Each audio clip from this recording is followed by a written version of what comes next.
By the editorial page editor of the New York Times, the king of 8th Avenue, James Bennet.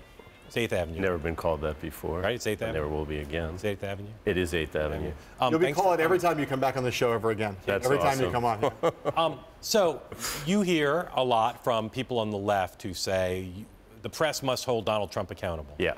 And do not normalize him. Do not normalize, but also, just hold him accountable. Lots of news organizations, including yours on the news side and on the editorial side, have, in many respects, investigative pieces, editorials denouncing certain things he does. You used to be a working reporter. What could the press at large do more than we're doing to hold him accountable? This is a question we're asking ourselves, I think, all the time right now. I think the Times is certainly doubling down on its investigative capacity in Washington, and other papers, other news organizations are too, just because there's so many questions emerging about potential conflicts of interest and what's going to happen with his business interests, how that might influence foreign or domestic policy. I think there are a lot of questions we have to ask ourselves, about. But just give me an example of one thing. Let's say the head of the top 15 news organizations in the country were called in and said, James, we want to hold him more accountable. We'll do whatever you say. What's one thing that people could do, news organizations, reporters, editors, producers, anchors could do to hold him more accountable? I think investing in investigative reporting is number one. But, I think the scary thing is what you guys were talking about earlier, which is the fact that he has his own giant megaphone, as he should, as the president-elect and now as president, and has this pattern of simply denying widely accepted reality. And in that environment, it's very, we're in uncharted waters here. Reporting, right? Times had an incredibly great piece over the weekend looking at his holdings in individual countries. Very long piece, overview, then broke it down market by market. There were tons of things in there that raised red flags. And yet, I have no sense that that's impacting Donald Trump's life in any way. I agree with you. I think, we as journalists need to keep doing our jobs and doing them as well as we can, which means reporting the truth as we understand it, digging deeply, being fair, obviously, and trying to understand the man in full and his interests, his side of the story, too. But it's ultimately up to the citizens and how they receive and process those messages. And, the voters spoke in this election. Editorial boards like mine were arguing for a different outcome. We didn't get the outcome that we were arguing for.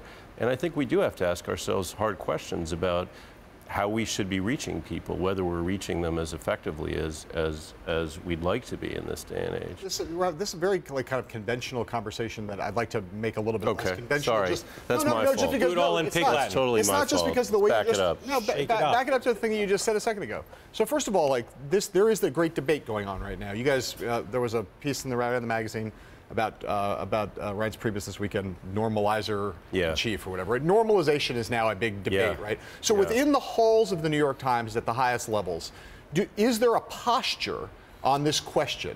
Should the press, what is the posture on normalization? It's clearly not. He's clearly not a normal president-elect. He's clearly doing all kinds of things that are breaking precedent every moment, practically, right? So what's the Times' posture with respect to?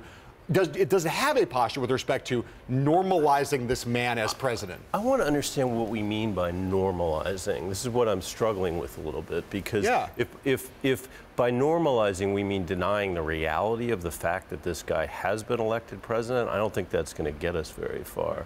If what we mean is that we shouldn't simply accept that it's normal for a president of the United States to have as many conflicts of interest as Donald Trump is entering office. And to claim that it is impossible for a president to have conflicts of interest.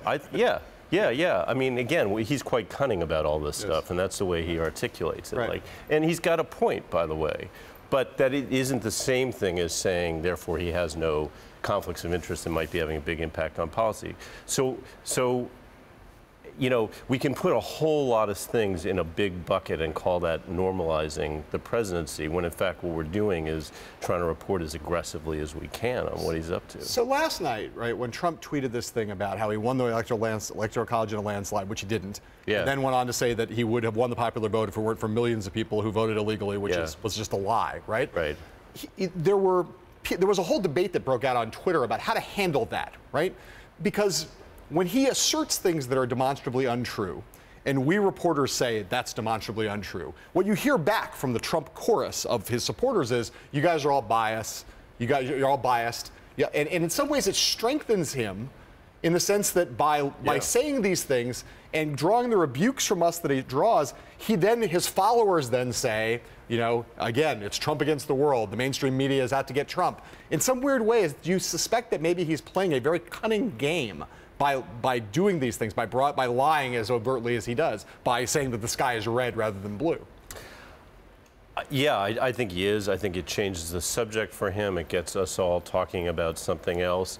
But I think it's possibly deeper than that, you know? I mean, I do think there's this notion that, you know, that's loose in the land, that's out there, that everything is kind of narrative and it's the story you tell, and you have your version of the facts and he has his version of the facts, and it's the same debate that we've been having around climate change, where the burden of the proof is all on one side, yet the other side continues to insist the case is improved. And I think it's a really scary question for the whole country. I mean, we used to talk about spin, right? But spin was about an accepted version of truth, where you were just trying to put the best possible within the 40-yard lines. Within the but now we're just like operating completely off the field, and he never, that I know of, ever says, oh yeah, I got that one wrong, or yeah, let me go back and do a do-over on that one. He just kind of moves on, and leaving us in his wake arguing about, bickering about what you know, whether he was lying, whether the right word is lie.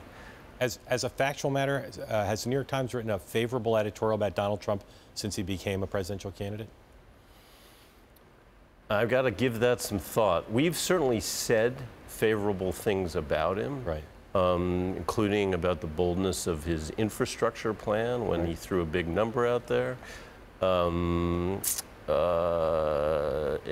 we've given, we have, in fairness, we've given credit to him for different positions that he's taken as a candidate. Okay. But it's, in fact, the campaign's kind of a blur for me now, Mark.